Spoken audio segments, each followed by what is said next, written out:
Now let me share the screen.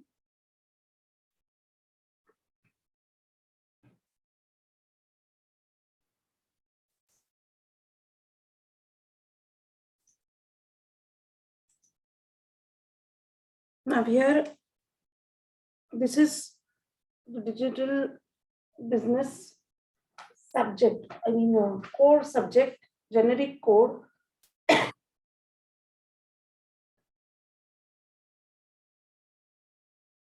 Which comprises of internal 50 marks and the external 50 marks. So here, this is again an external one. If you see today, we live in the era of technological revolution, or we can say digital revolution. This digitization has played a very vital role in our day-to-day life. Just let me have an overview and then I will move ahead. Overview of the course, digital outcome. Now here, the first and foremost is the electronic commerce. Previously, we had the subjects like electronic commerce at the introductory level, then replaced by IT, and today it's more of a digital business and further business analytics, which is the path ahead down the line. Hello. And the scenario is changing day by day.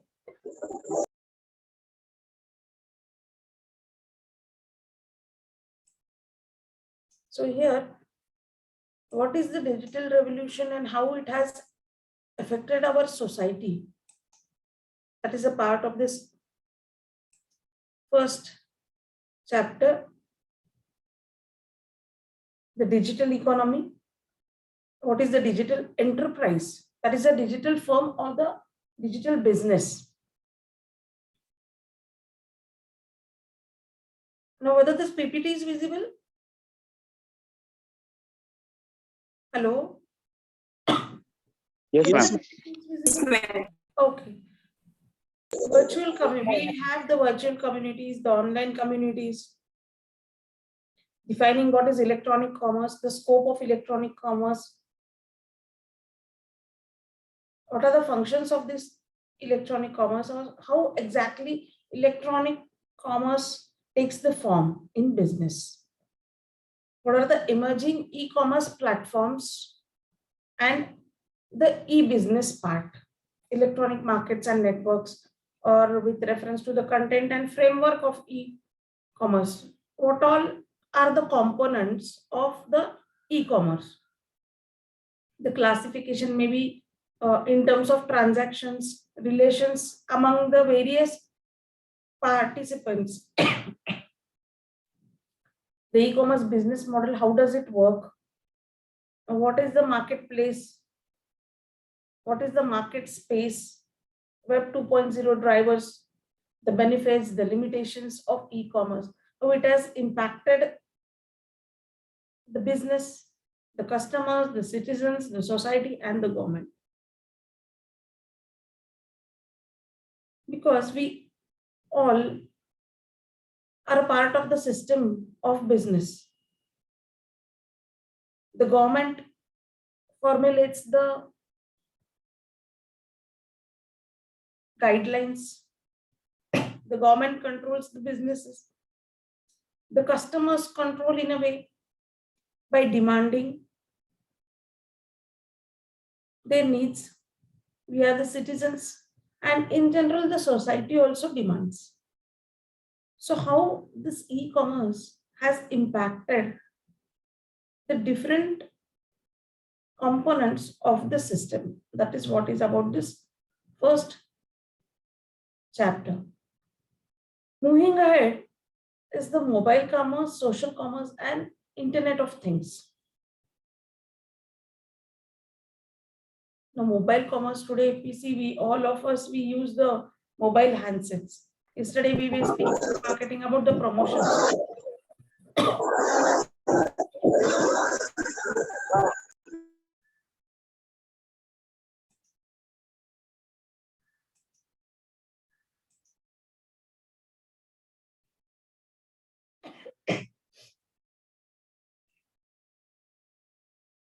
So, what are the benefits of this?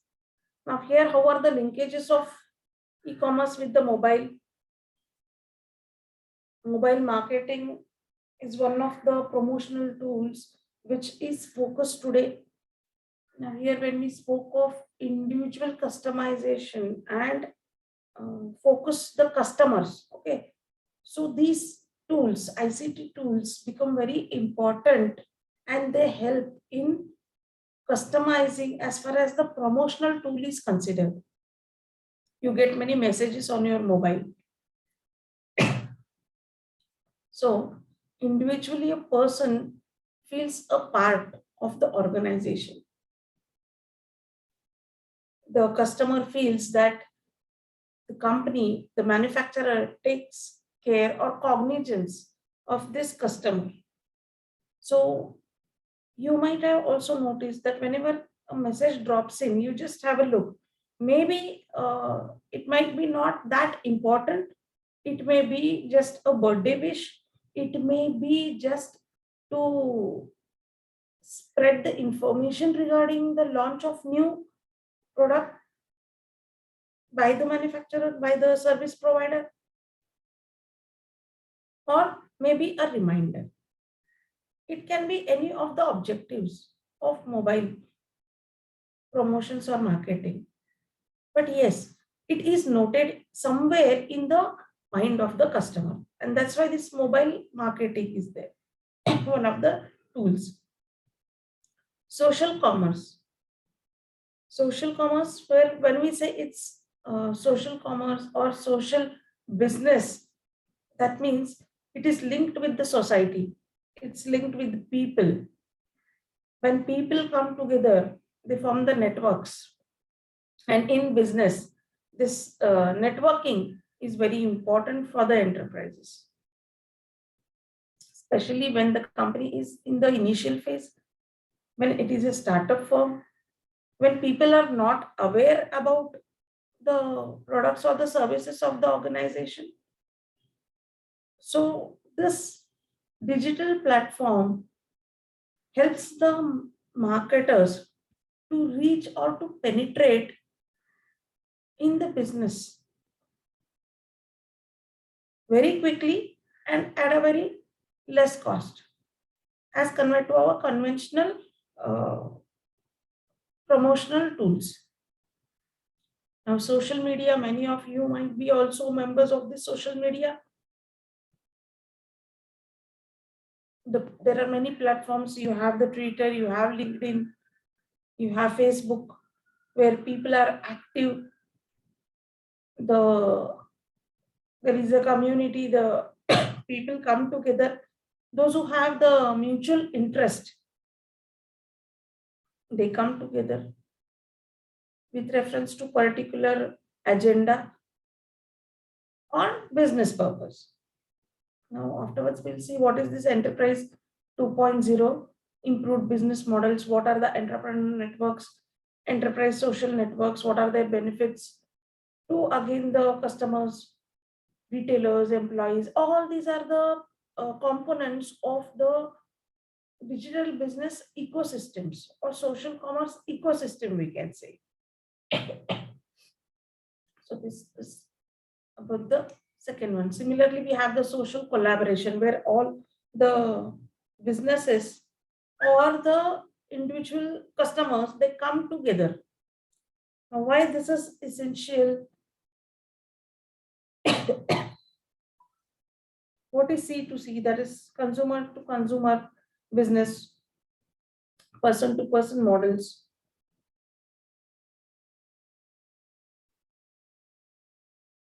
Now, next is the concept of Internet of Things. Today we have the smart homes, appliances, the gadgets, which are very handy, which have made our life more comfortable. Like you have the smart cars. Now, this is all because of the technology. Technology has played a very vital role. It has made many manufacturers to think about their strategies to enter into market with the inclusion of technology in the existing product, make the changes, edit them, and then again enter into the businesses. Now, this is very important for the survival of the businesses. Today, if a manufacturer thinks of innovations or new technology or offering a product with the mark of new technology, then only the manufacturer will survive. Otherwise, in this competitive world, it becomes difficult for the manufacturer to survive in the business. Now, digital business ecosystems is there, where we have the electronic commerce mechanisms, the online purchasing processes, e-marketplaces. What are the types here? What are the components? Who are the participants? The disintermediation and re-intermediation. Like we have the customer shopping mechanisms. We have the web stores, malls. There are different portals, electronic malls, web information portals. These all play an intermediary roles in this e-marketplaces. What are the merchant solutions? There are different electronic catalogs. Search engines are there. What is the role of the search engine?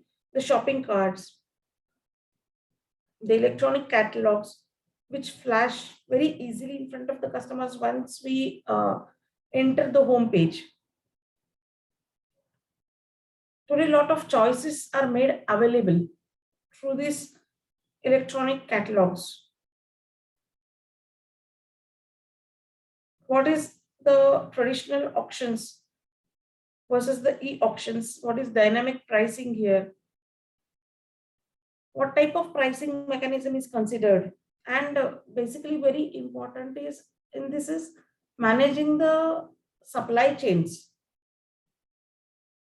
because placing an order online is very easy, but when it comes from the company's perspective, I'm speaking, when it comes to actual physical movement of goods,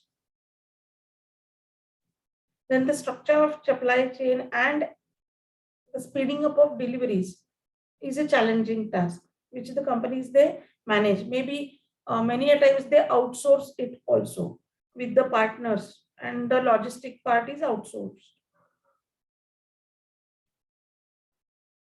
Next is the digital payment gateways. Like we today use, many of us, the smart cards are available. Stored value cards are easily available. Mobile payments are there, wherein from the mobile app one can think of making the payments. The companies are also promoting. There are digital and virtual currencies also, like we have the today the bitcoins or the cryptocurrencies. What are the security, ethical, legal, private, and technological issues involved all in this? This is with reference to the third chapter. Now here you will find that it seems broader, but the concepts are not that difficult. What exactly is electronic retailing from business to customers? What are its characteristics? What are its advantages? What is e-tailing business? Classification of models by distribution channels. What are the malls with the shared services? The concept of social shopping.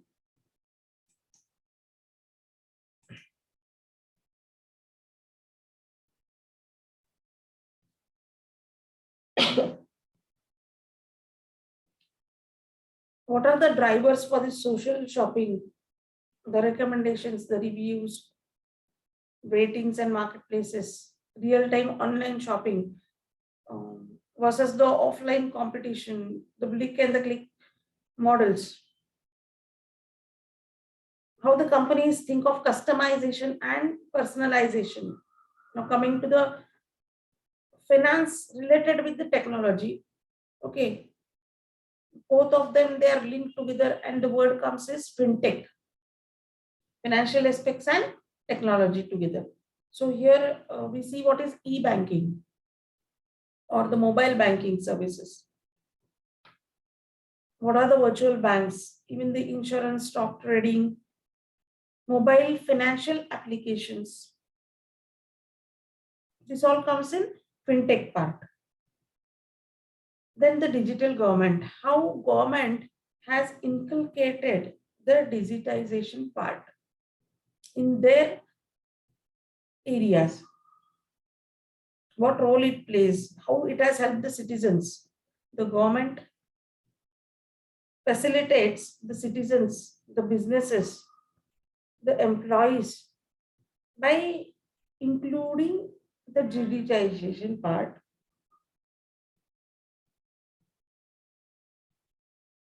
Now, because of the rise of the private sector, even the government, it has forced the government to change the face, the way they were working previously. The total mechanism has changed because of the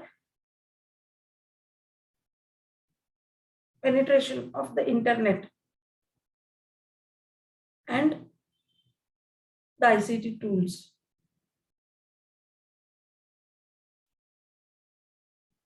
E-learning is again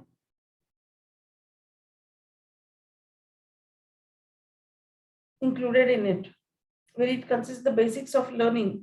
What are the characteristics? What are the limitations? Now, because of the pandemic, you see that today everything is online, e-learning, which has given rise to many businesses also. Many e-learning apps are coming up. How this digital part is applied in the businesses today. That is digital business applications. Where all are this applied?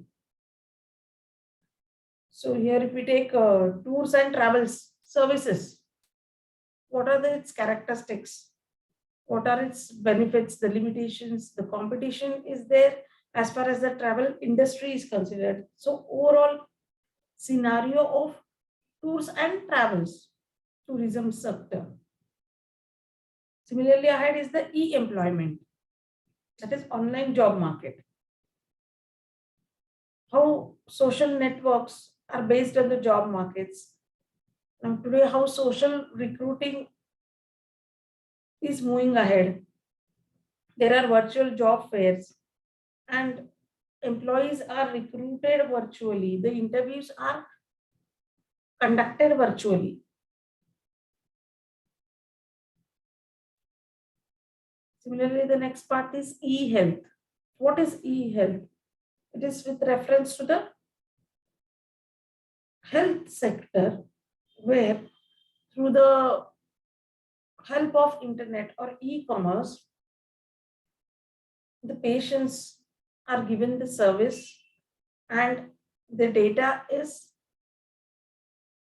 pooled with the help of this electronic medium. Next is the entertainment media and gaming, which is penetrating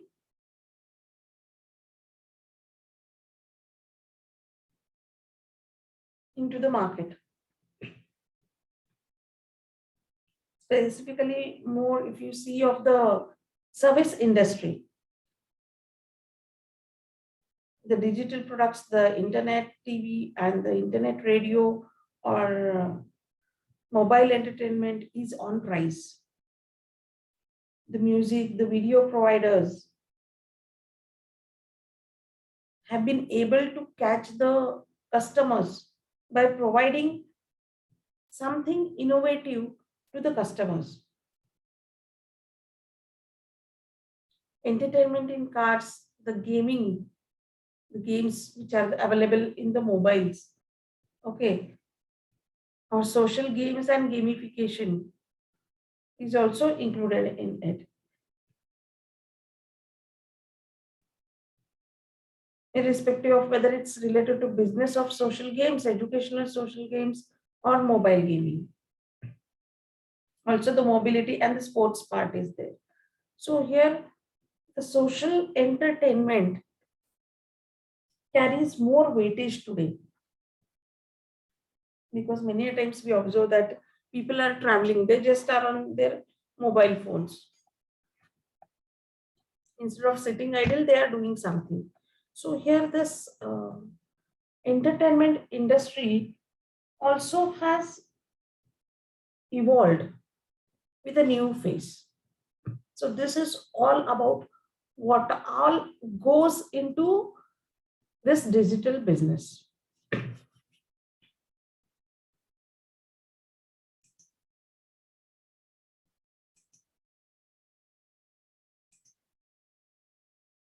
Now, just if you have a look at the first part, that is the digital revolution, how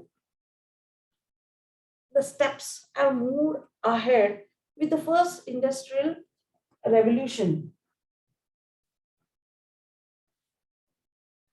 Now here, if you see the first India industrial revolution was around 1820 to 1840,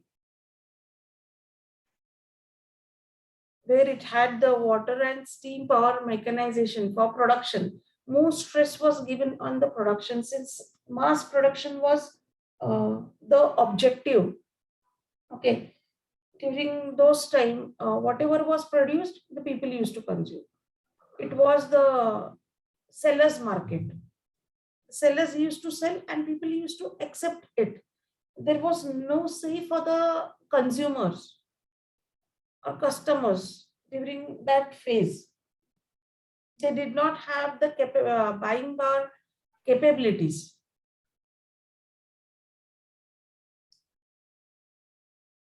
Now, the second industrial revolution is marked, which ranges from 1850 to 1970. The electronic power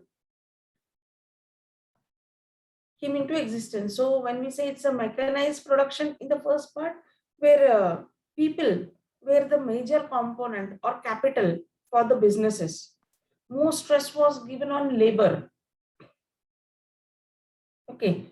Then in the second part, these people, much of the people, they were replaced because of the electric power came into existence. So here the inclusion of electric phase, okay, evolved even the HR part here.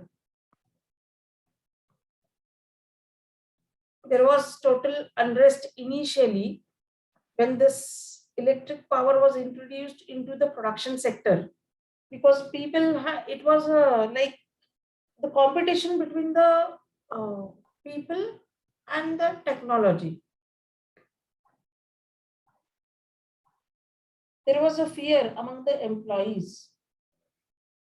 Now the third industrial revolution started with the advent of electronics and information technology. Somewhere it started from 1950s, and after 1980s it peaked up. Now here automation of the production processes started with the advent of electronic part. The processing powers, the capacities, the access to knowledge were not limited now. Similarly, slowly and steadily, it went ahead with the emergence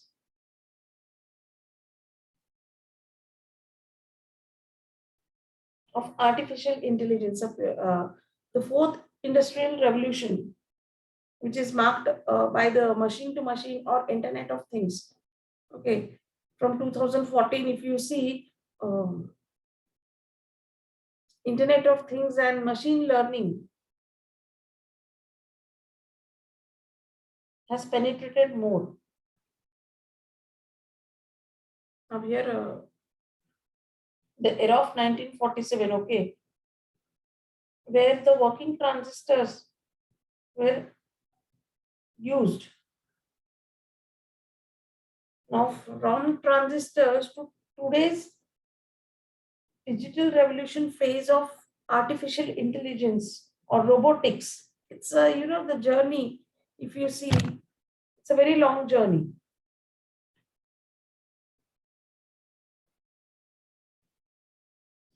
From the late 40s, the universities, the military, and the businesses developed the computer systems. Basically, if you see the 1950s, they marked a milestone in silicon semiconductor technology, which was followed by integrated circuit chips in the early 60s. Now, this gave a boost to mass production of silicon semiconductor devices, further which led to microprocessors and microcomputer revolution started from 1970s somewhere. Now in the 1970s is marked for the advent of home computer or PC were introduced, which were a very big blocks.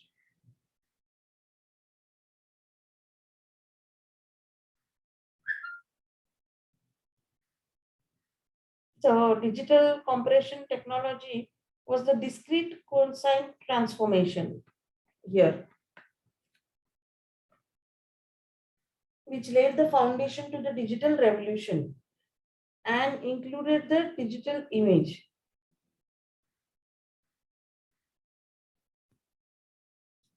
The video coding format, audio compression standards like Dolby Digital and MP3 were introduced.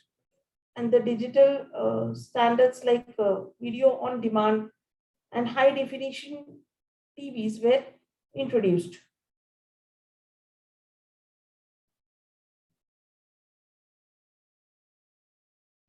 In 80s, the computers entered the schools also. In India, in 90s, it penetrated more. Slowly and steadily, they started entering into the schools, households, businesses, and industrial organizations.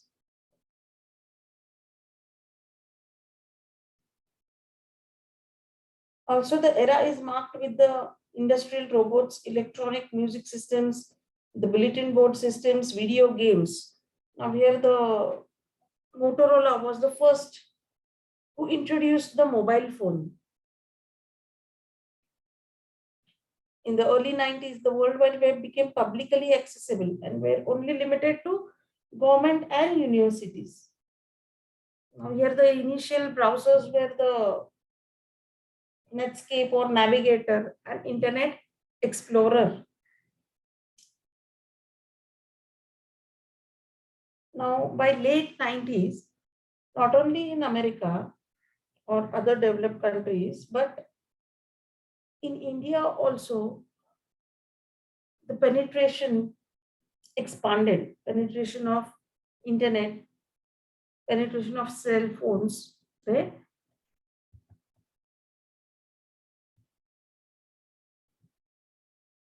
Went ahead.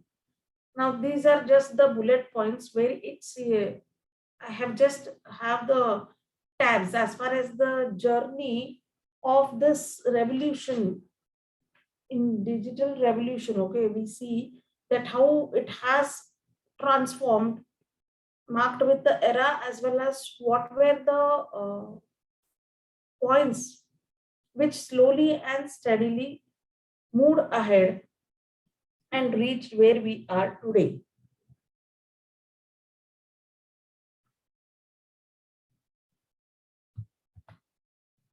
Coming to the next part, the digital economy.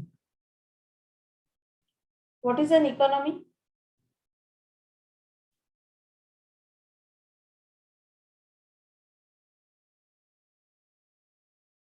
Economy is a set of interrelated production, consumption, which is concerned with the exchange of activities, allocation of resources takes place.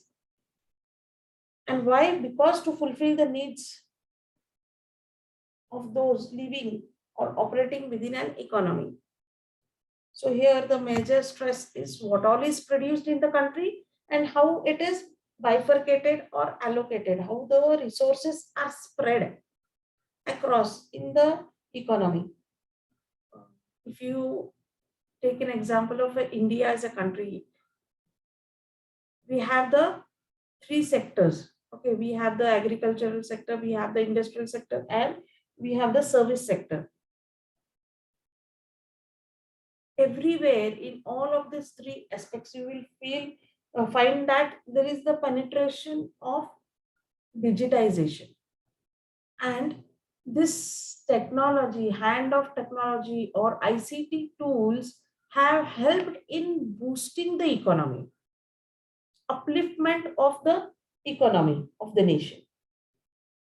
Now, what is the digital economy?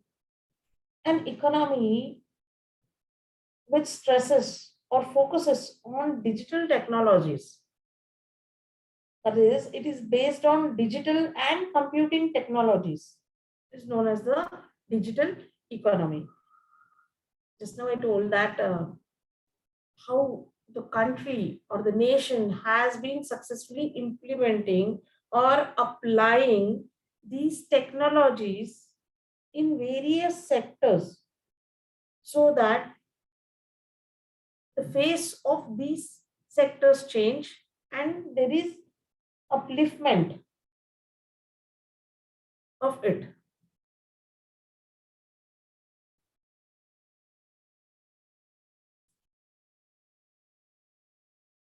It is based on digital and computing technologies. It covers the businesses, the economics, the social, and the cultural aspects, which are supported by digital communication technologies.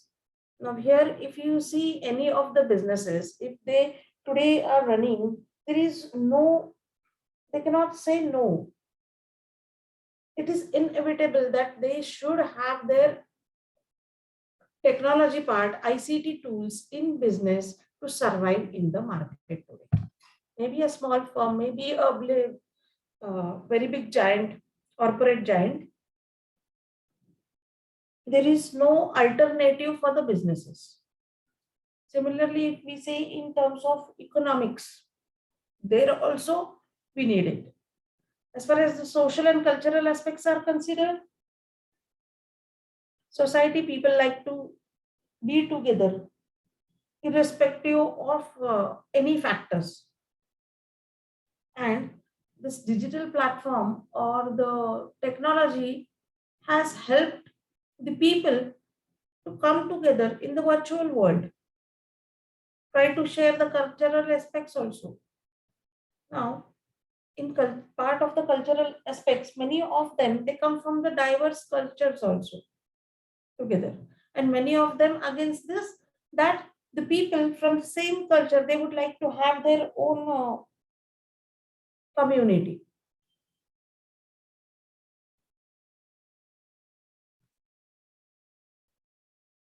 Now, here, once the businesses okay inculcate the ICT tools on day-to-day basis, they start using it, which gives rise to economic activities because it's this activity involves the production and the consumption of goods or services.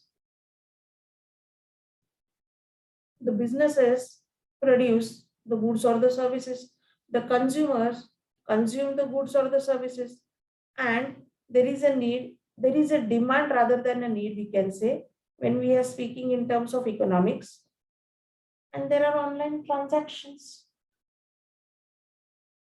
This results from everyday online connections, maybe with reference to people, maybe with reference to different enterprises, the devices, the data, or the processes or information, anything.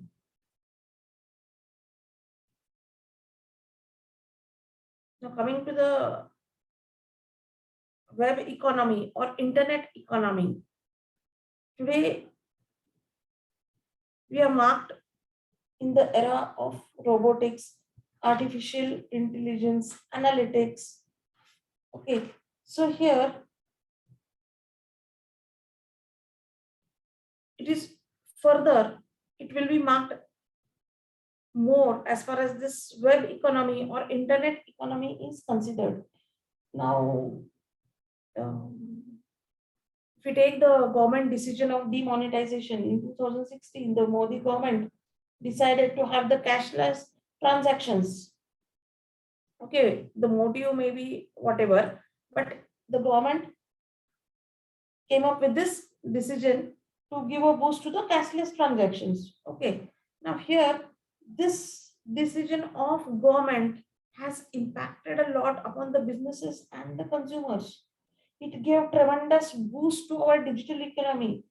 Maybe if you consider the agricultural field, the manufacturing sector, the industrial sectors, up to the services. So we say that this digital economy, penetration of digital economy has taken place. Now, government has played a very vital role by taking the decision. Today, India's digital consumer base is the second largest in the world and is rapidly growing. Now, Digital India is the government's flagship program and has been transforming the country into digitally empowered society and knowledge economy.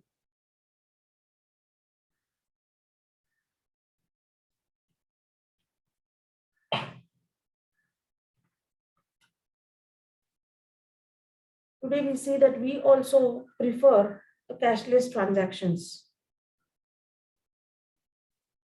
But beyond it, there are many services. It has also given rise to many of the services. This penetration of internet or the ICT tools, it has boosted the economy.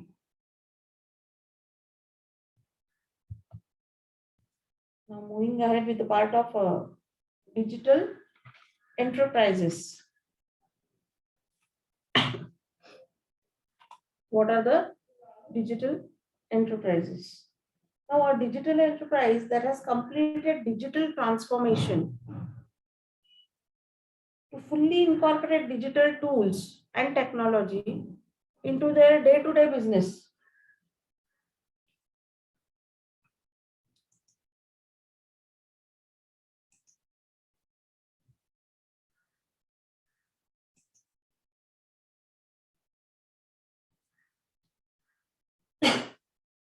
Now, here a firm, as I said, it is a era of competition.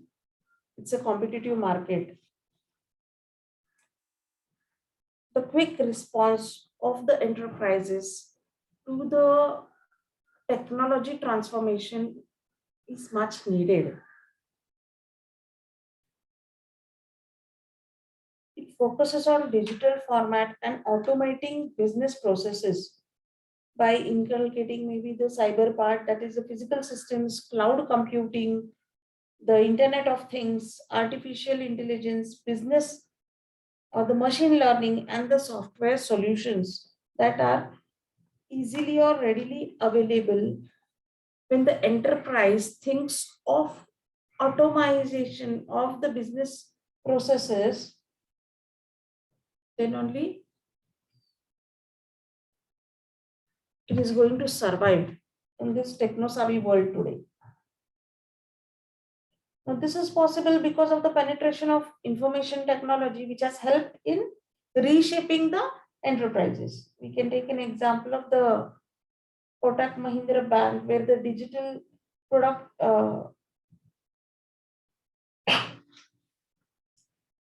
where it makes more uses of the social networking platforms like Twitter and Facebook with the mainstream banking. The features include like hashtag banking or personal financial management solutions called Money Watch, or referral program, or a free credit score, which have seen a good usage, where the people, they have been They are interested in this part.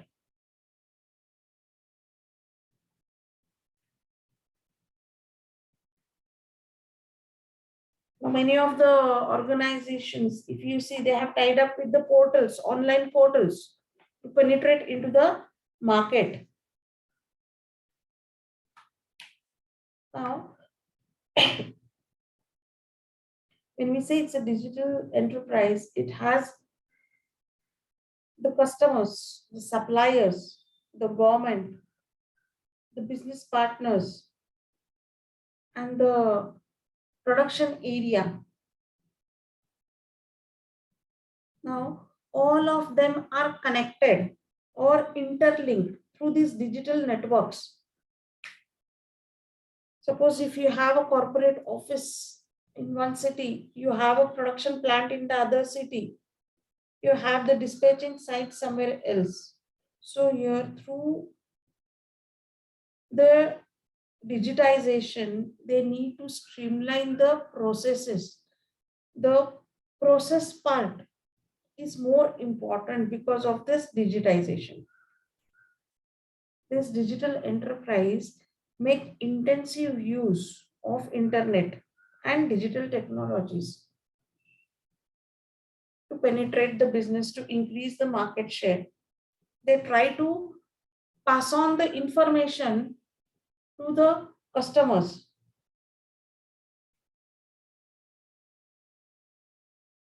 They are tied up with the suppliers. They are tied up with the business partners also.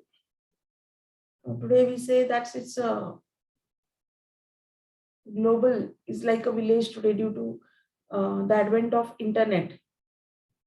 So within fraction of seconds, the big pool of data can be transferred. With the advent of big data and the advancement in the analytics and social media, it has become much possible for the enterprises to come closer to the customers. Now coming to the next part is the virtual communities. What is a virtual community? Now here, we as a human beings, we cannot live aloof. We cannot live alone for a very longer time. We like to be together. We like to share. We like to be with our loved ones. Nobody likes to be alone, aloof. Okay. So here, basic human tendency is to be in connection with others, maybe your friends, maybe your family members, etc. So we like to be in groups, in society. Many of us are comfortable there. Now here, with the advent of this digital technology, the people, they come together with the help of the internet or visiting various websites in this virtual world. Now here, when people, they cannot be face to face, when they cannot be physically close, okay, this technology has helped them to communicate with each other. It helps them to have a look at each other, to speak with each other, to share their experiences, maybe to have the discussions. Now, it may be informal community or a formal community. Formal in terms of maybe a business community, maybe a professional community here.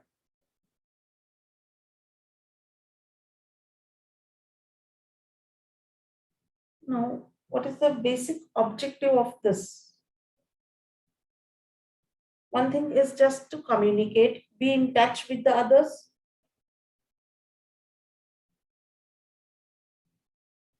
Second thing, maybe with reference to certain motive, like it can be an e-learning, just now, like we are having, where I am communicating with you with reference to this topic. Or maybe if you think from the business perspective, there are team leaders who are remotely working. There is a business leader who is controlling them, and all of them, they are working on a project. If there are any problems, they conduct the meetings virtually. They share their opinions. If there are any problems, they discuss on the problems and try to find out the solutions.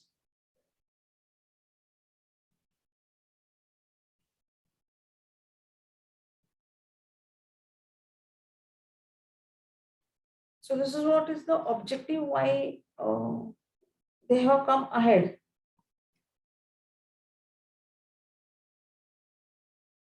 They can think of messaging.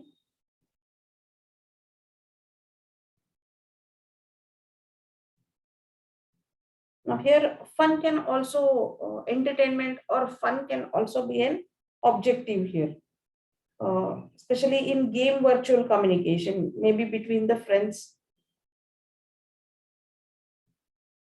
You can play certain games also here.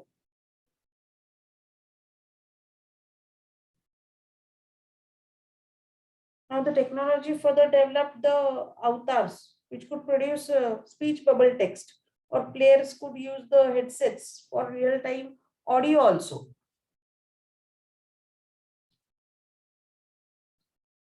Now MSN and Skype, they worked over this to come up with the perfect communication technology that integrates the video and the audio using the PC cameras or microphones, wherein it will allow the long distance calls, inexpensive calls. Now today we have a WhatsApp media. The video conferencing can easily take place through this mode. Now here one can think of having right from the interview scheduling to team building to having a purpose of managing the time zones, work systems in professional environment, of course, I'm speaking. So all this is possible because of the virtual communities. The virtual classrooms are also there.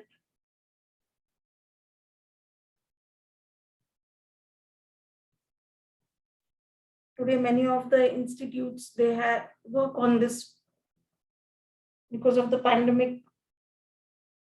The virtual classrooms have come up. Now, coming to the types of the virtual communities, we have the online chat rooms. Online chat rooms where the people, they can chat over a particular issue. They can sort it out then and there itself within no time. There is no time wastage in it. One can have the expressions. One can have just the views and opinions stated. It is simultaneously done when the people are there, when they are online in the chat room. Okay, there is exchange of ideas which takes place very easily. There is the internet message boards also. And because of the social networking, they even gave rise to the social network websites, the virtual worlds, which is the most interactive as far as the virtual community is considered. Now here people from the diverse background, they come, they share their experiences, their views, opinions. Also, there are specialized information communities which come together with a common purpose. They have some common purpose.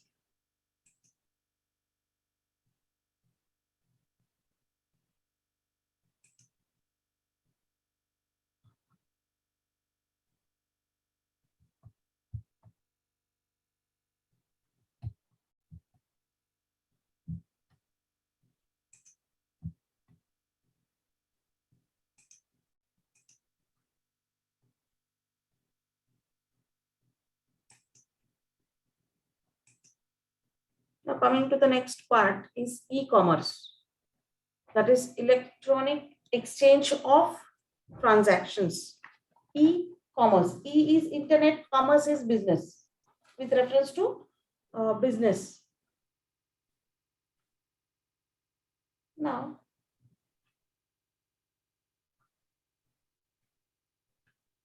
this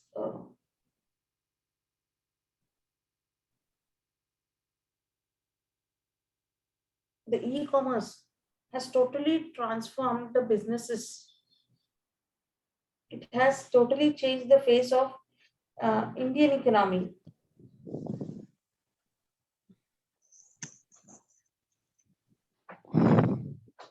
It formally came forth in the 90s. By late 90s, people became aware of this thing called the internet. But majority of them, it remained a luxury. Okay, at that time, it was a luxury. They did not pursue it as a particular need. In 2002, when the Indian Railways, okay, introduced an online reservation system, that the publicly widely accepted that internet is something fruitful. It became difficult for the people to, for the masses to digest that unless and until you log in on the IRCTC reservations, many of the people, they used to go physically. They used to say they were used to run away from this internet system at that time. But slowly and steadily, people started accepting about the process part, this process part.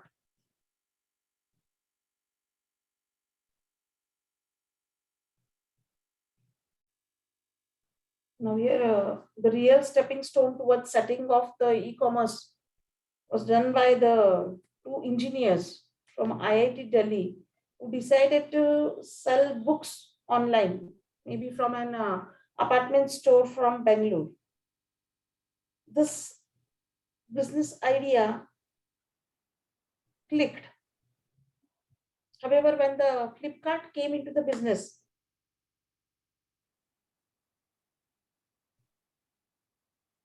the internet still didn't have the accessibility it needed for such businesses.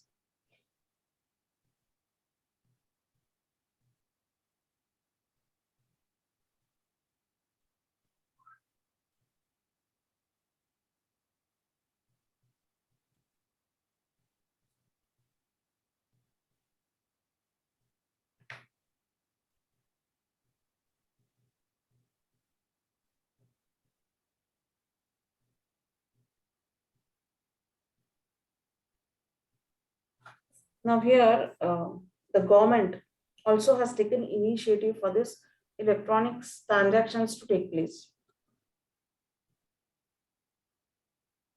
100% FDI cap was allowed in B2B businesses, which suddenly changed the projections of the business enterprises. India emerged as an e-commerce powerhouse suddenly with these decisions.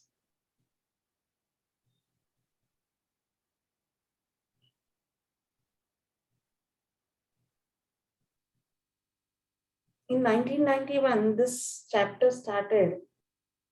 It was not up till 2002 that people noted or welcomed the e-commerce. And then slowly and steadily it peaked up.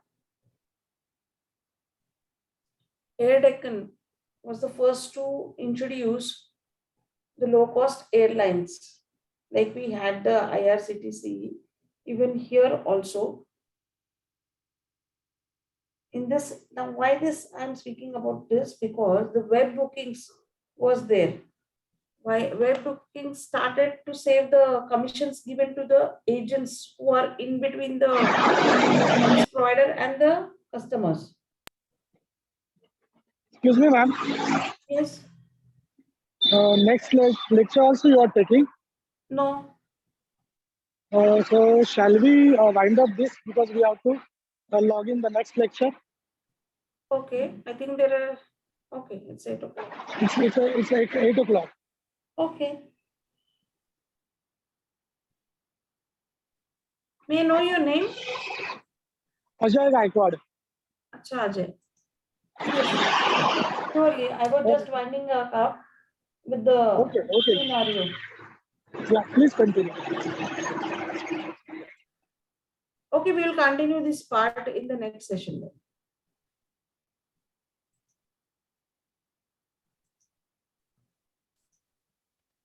Thank you.